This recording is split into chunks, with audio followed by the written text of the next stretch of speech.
अध्याय में चंद्रवंश का वर्णन है, यानी रामवंश और चंद्रवंश।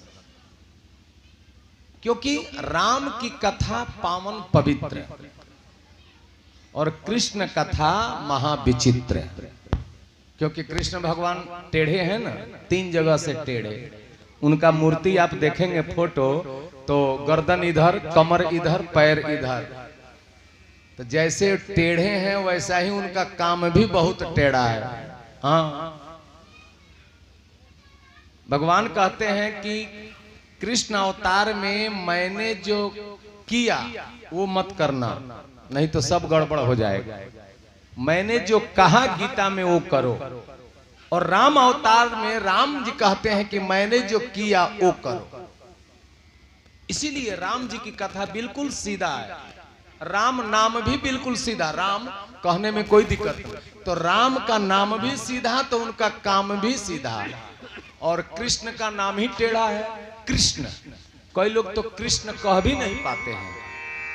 इधर आप राजस्थान में चले जाइए तो उधर कृष्ण कोई कह ही नहीं पाता है जल्दी। किशन किशन किशन कहता है। क में री होती है, क्री, और वो भी टेढ़ी बंसी की तरह। वो बंसी होती है ना, मछली फंसाने वाली बंसी। उसी प्रकार ये भगवान कृष्ण टेढ़े हैं। मंद मंद मुस्कुरा के, बंसी बजा के, चितवन चुरा चुरा करके, नैन मटका के जीव के मन को अपने तरफ खींच लेते हैं। तो इसलिए राम जी की कथा सुनाई सबसे पहले।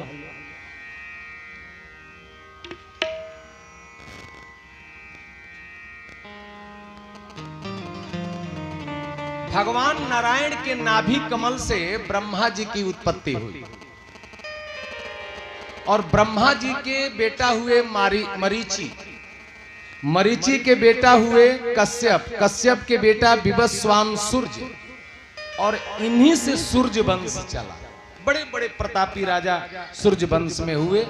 आगे चल करके दिलीप के रघु हुए, और रघु जी के अज हुए, और अज महाराज के दशरथ हुए।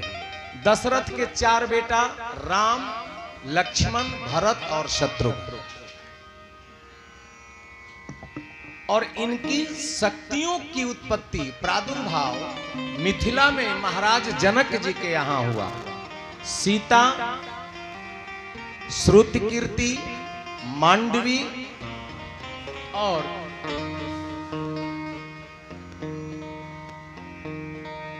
उर्मिला। राम जी का विवाह सीता जी से हुआ, लक्ष्मण जी का विवाह उर्मिला जी से हुआ, भरत जी का विवाह मांडवी से हुआ, और जो सबसे छोटे शत्रुघ्न लाल जी थे उनका विवाह श्रुतकीर्ति से हुआ।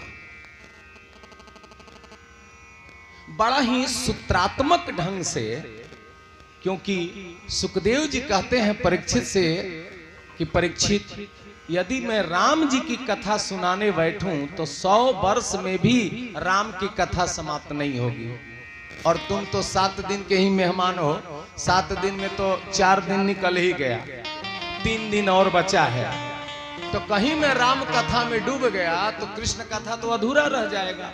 अब मैं कृष्ण कथा सुनाने बैठा हूं, इसलिए तुम 2 श्लोकों में सूत्रात्मक ढंग से राम कथा सुनो। और राम कथा बड़ा ही दिव्य सूत्रात्मक ढंग से सुनाया। आप लोग भी श्रवण करें। कभी प्रभु की इच्छा हुई तो राम कथा हम लोग विस्तार से सुने।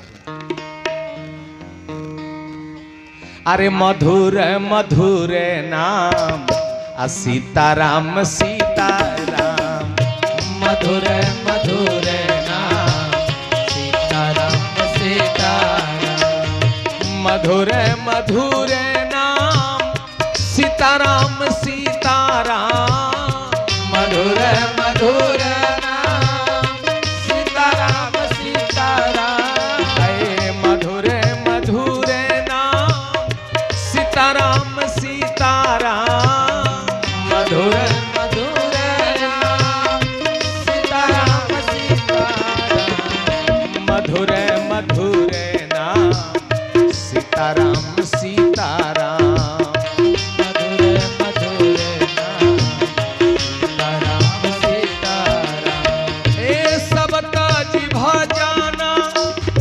करहु दिन राती सब कारी भजना करहु दिन राती मंगल भवन अमंगल हारी मंगल भवन अमंगल हारी द्रवहु सुदशरथ अजिर बिहारी द्रवहु सुदशरथ अजिर बिहारी हे द्रवहु सुदशरथ अजिर बिहारी द्रवहु सुदशरथ अजिर बिहारी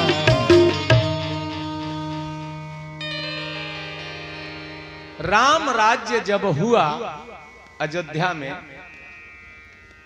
तो दैहिक दैविक भौतिक जो ताप है तीनों मनुष्य के जीवन में तीन दुख रहते हैं दैहिक दैविक और भौतिक। दैहिक माने शरीर ज्वर बुखार इत्यादि ये दैहिक ताप है और दैविक जैसे मान लीजिए बाढ़ आ गया कहीं आग लग गई भूकंप आ गया ये दैविक कष्ट है।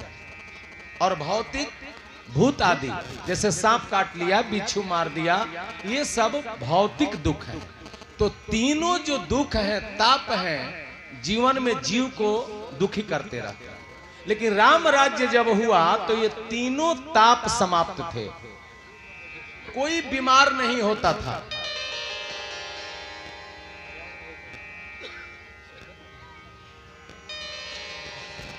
बैठ जाइए माता जी इधर भी कोई चादर सुदामा बाबू उधर से कोई बिस्तर यहाँ भी लगा दीजिए यहाँ भी जगह है एक कुआं के पास भी जगह है यहाँ भी बिस्तर लगवा दीजिए यहाँ लोग भी बैठ सकते हैं।